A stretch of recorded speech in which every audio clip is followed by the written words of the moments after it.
There are a couple of them, but first let me say that those differences aren't that women are one way, men are one way. Those are overlapping distributions.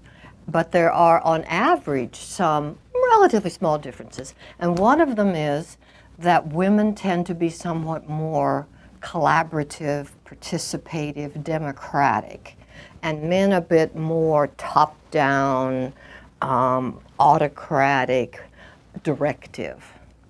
And it's not that men aren't also sometimes collaborated, yes, right.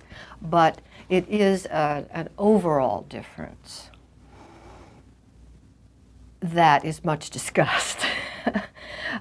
And it could be that is there because when women are not so collaborative, they get more of a negative reaction than men do. We know that. When women start ordering people around, people don't like to be ordered around, but they particularly don't like it from a woman. And so women may kind of learn that, or it may be more of a general preference. So that's one of the differences.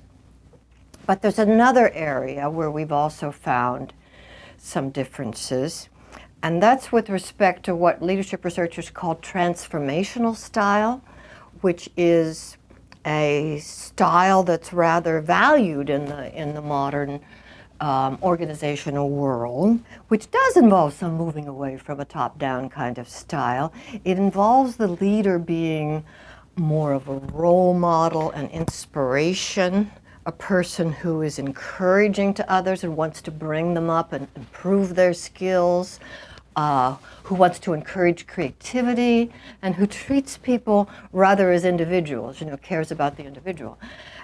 We find that to at least a small extent, women epitomize this style more, particularly on the area of treating people as an individual and taking them into account, their individuality, but also on the other aspects. And then in addition, there's something else that's studied not as part of transformational style actually, but it's whether leaders will take more of a reward approach or more of a negative punishment approach. So if I'm in charge, I can look for what you're doing wrong and say, hey, stop that, don't do that. If you keep doing that, I'm going to fire you, you won't get a raise or whatever. Or you could look for what the person is doing right and say, that's the kind of thing, let's do more of that. And so women use more the positive approach compared to men who are somewhat more likely to use the negative approach.